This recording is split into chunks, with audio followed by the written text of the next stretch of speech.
When you start thinking of some of the big race carnivals as far as harness racing is concerned around the world, you immediately think of the Elite Lop, the Little Brown Jug, and now more importantly as far as this particular track is concerned, the running of the $2 million Eureka. Then you go further afield to Ireland and it's the running of the Vincent Delaney Memorial. Just returning from a 24-day tour of Ireland and beyond is Leon Jurd, and I caught up with Leon to discuss the tour.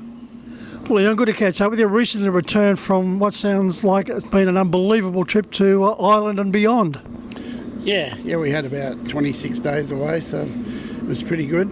Went through Ireland and England and Scotland and back through Dubai and back home, yeah. Now, the running of the Vincent Delaney Memorial for 2-year-olds, most countries wouldn't be aware of this particular event, but it is certainly grabs the attention on a worldwide stage. Yeah, it's grown over the years. I'm not sure how long it's been going, but the two brothers, in memory of their brother, they started this race, and it's just grown each year and got bigger and bigger. This year they had to move it to Wolverhampton, yeah. Yeah, the brother you're talking about, as the name would suggest, the Vincent Delaney Memorial. Vincent passed away in 2011 at the age of 27 from a heart attack. Apparently the Delaney family were very big in mini trots and pony trots. Yeah, right. I didn't know that. No. They're into the breeding now. They stand foreclosure and they have the rights to Sweet Lou and Ormsby Mickey. So there'll be a few of them popping up over there in Ireland. And very strong sponsorship also associated with this race. Yeah, a lot from America, USTA, Meadowlands, Diamond Creek, there was quite a lot there. And I think Woodland Stud from here.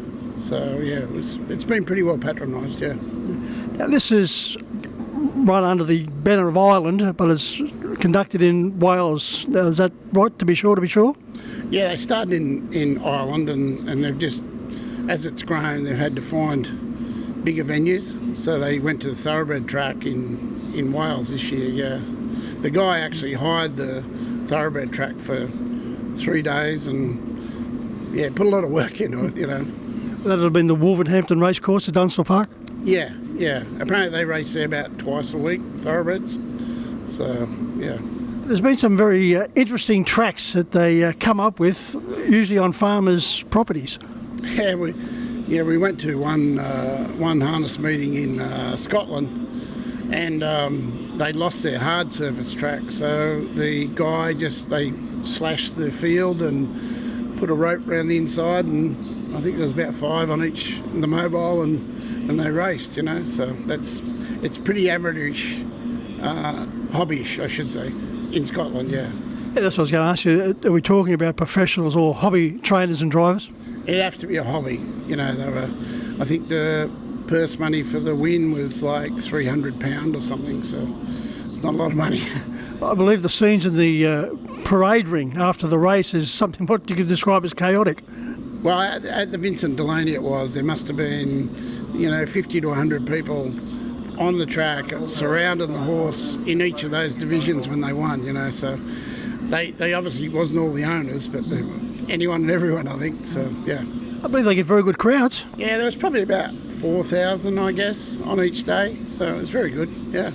These young horses, they race in Ireland and Wales and Scotland up until a certain age, and they're sold off to America?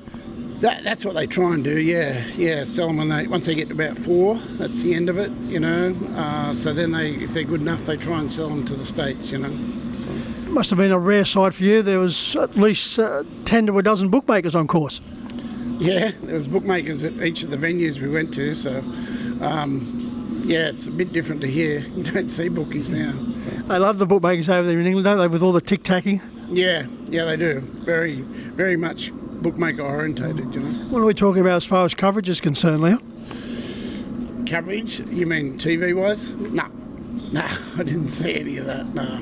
Not for harness racing. Thoroughbreds is pretty well, they cover it pretty well, yeah. You've been there now, but you're following in the footsteps of some other famous New Zealand and Australian identities. Yeah, there's been a lot. John McCarthy went a few years ago, and Dexter Dunn, and there's been quite a few from drivers. They usually have one driver from America go every year, so just adds to it, I believe Anthony Butt's another one who's made the trip. He's been. His daughter was there this year. She drove in the lady drivers race. So yeah, there's been quite a few down under people go there. So Do you see it as being something that they could put on the tour guide as far as Australia is concerned and send over a tour party? Yeah, you probably could. You know, it's well worth seeing at least once anyway. You know, it was thoroughly enjoyable and was well run. So we had a good time. We had about 6-day tour with including the races. So it was good. Other venues you went to, Scotland, London and also Wales? Yep. I drove around Scotland a fair bit, you know, so that was pretty good. London was okay, and Dubai was hot, but it was good, yeah. What about Belfast? That would have been an interesting place to visit. Yeah, I like Belfast, just with all the war and the history and the peace wall, and we had about 3 days there, so it was pretty good. Managed to take in Dublin as well? Yeah, we went, as you can see, Dublin.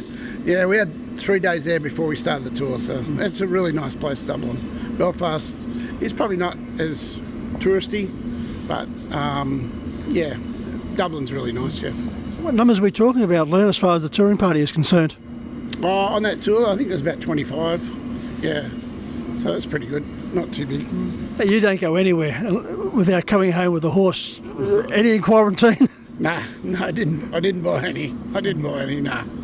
Nah, it's just too expensive to bring them home. There probably was a couple of decent ones there, but the freight's just way too expensive.